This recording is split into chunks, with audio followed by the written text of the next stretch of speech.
Apple just dropped iOS 26, one of the biggest redesigns in years. But while some iPhone owners are loving the new features, others are already regretting the update.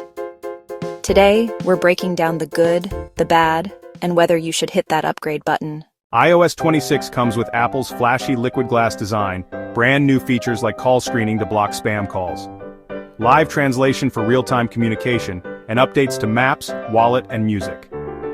You don't need the newest iPhone 17 Pro to use them. The update supports a wide range of models. But here's the catch. Some iPhone users are reporting sluggish performance and faster battery drain after installing iOS 26. Even Apple warns that early updates can strain devices as they re-index files, download assets, and recalibrate in the background. The good news, these issues are usually temporary, often clearing up within a few days. So if your phone feels slow after upgrading, give it a little time before panicking. Another gripe? Storage space. The update demands anywhere from 6 to 12 gigabytes depending on your model. That's a big ask if you're running low. Some of that space is freed after installation, but you'll need to clear room first, which can be a headache if your storage is already tight. Not everyone's sold on the new liquid glass look.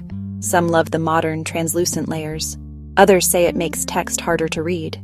If you find it distracting, Apple does give you an option. Head to Settings. Accessibility, display, and text size. Reduce transparency to tone it down. User feedback has been mixed. Some iPhone 11 owners call the update smooth and fast, while others with the same phone say it's terrible. That suggests device condition and age matter a lot. If your battery health is already degraded, you'll probably feel the hit more than someone with a newer or well-maintained device. The good news is you don't need to rush. Apple is still supporting iOS 18 with security updates for now. So if you're worried about bugs, storage, or battery drain, you can safely hold off. Just remember, long-term you'll eventually need to upgrade since Apple won't patch iOS 18 forever. You should consider updating sooner if you want call screening to fight robocalls. You'll use live translation for work or travel. You're on a newer iPhone with plenty of storage and strong battery health.